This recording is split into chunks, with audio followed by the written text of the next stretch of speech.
తెలంగాణ అభివృద్ధికి అడ్డుపడుతోందని కేంద్ర మంత్రి కిషన్ రెడ్డేనని ఆరోపించారు సీఎం రేవంత్ రెడ్డి. 8 మంది బీజేపీ ఎంపీలు గెలిచిన చోట్ల బీఆర్ఎస్ కు డిపాజిట్ దక్కలేదన్నారు. మోదీ కేసీఆర్ ఓవైపు ఉంటే రాహుల్, రేవంత్, అసద్ మరోవైపు ఉన్నట్లు చెప్పారు. జూబ్లీహిల్స్ లో మంత్రి వివేక్ వెంకటస్వామి ఆధ్వర్యంలో 400 కోట్ల అభివృద్ధి పనులు జరుగుతున్నాయన్నారు. నవీన్ యాదవ్ ని గెలిపిస్తే షేక్పేట వచ్చి అందరితో కలిసి బిర్యానీ తింటానని అన్నారు రేవంత్ రెడ్డి. ఉప ఎన్నికల ప్రచారంలో భాగంగా మంత్రులు వివేక్ వెంకటస్వామి, అజరుద్దీన్, పీసీసీ చీఫ్ మహేష్ కుమార్ గౌడ్ తో కలిసి షేక్పేట్ డివిజన్ లో రోడ్ షో నిర్వహించారు. తర్వాత కార్నర్ మీటింగ్ లో మాట్లాడారు సీఎం రేవంత్ రెడ్డి.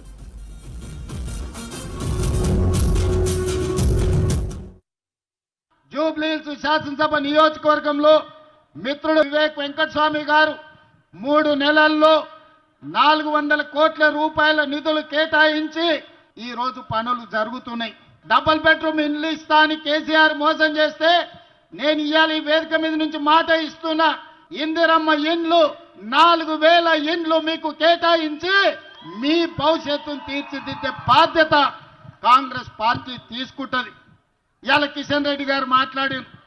నేను సవాలు విసిరినా కాళేశ్వరంలో కేసీఆర్ మీద సిబిఐ కేసులు ఎందుకు పెడతలేరు, మేము పంపించి 3 నెలలైంది, జవాబేందని ఆయన నాకు సవాలు విసురుతుండు. నాతో చర్చిస్తాను. కిషన్ రెడ్డి కాదు, చర్చలు నాతోని కాదు. ఢిల్లీలో వెళ్ళి నరేంద్ర మోడీతో చర్చించండి, ఢిల్లీకి వెళ్ళి అమిత్ షాతో చర్చించండి. ఎందుకు కేటీఆర్ ను బొక్కలేయడానికి మోడీ అనుమతిస్తలేడో గాడవై కొట్లాడండి.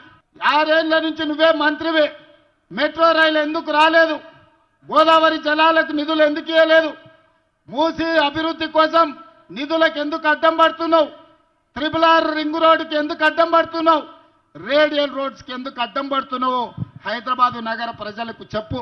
కేటీఆర్ చర్చలకు సవాల్ అంటున్నాడు. సవాలు ఇసరడం, పారిపోవడం. గంజాయి డ్రగ్స్ గురించి టెస్టులు అంటే నేను విశ్వేశ్వరరెడ్డి అమరవీరుల స్థూపం దగ్గర 6 గంటలు వెయిట్ చేసినాం, రాలేదు. అసెంబ్లీలో చర్చలు చేద్దామంటే నువ్వు నీ అయ్యా ఇద్దరు అసెంబ్లీకి రాకుండా పారిపోయినరు. మొన్నటికి మొన్న కంటోన్మెంట్లో శ్రీ గణేష్ని గెలిపిస్తే 4000 కోట్లతో అభివృద్ధి చేసినా నేను చెప్తే సవాలు విసిరిండు. 4000 కోట్లు ఎక్కడిచ్చిరో చెప్పు, నేను రాజీనామా చేస్తాను. శ్రీ గణేష్ 5000 కోట్ల రూపాయల జీవోలు చూపిస్తే రాజీనామా చేయకుండా పారిపోయిన కేటీఆర్ ఇవాళ మళ్ళా చర్చలతోని సవాళ్ళు విసురుతున్నాడు.